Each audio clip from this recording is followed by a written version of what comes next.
In our last videos, we capitalized a fixed asset purchase in SAP Business ByDesign. Now, let's go ahead and review the master data detail surrounding the fixed asset that we capitalized. We'll start by clicking on the Lenovo ThinkPad line item. We'll click Edit, and we'll click on General.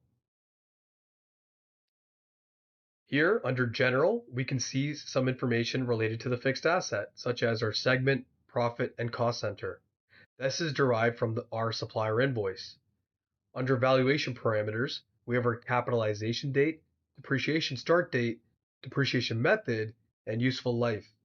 We never entered any of this information on the invoice document.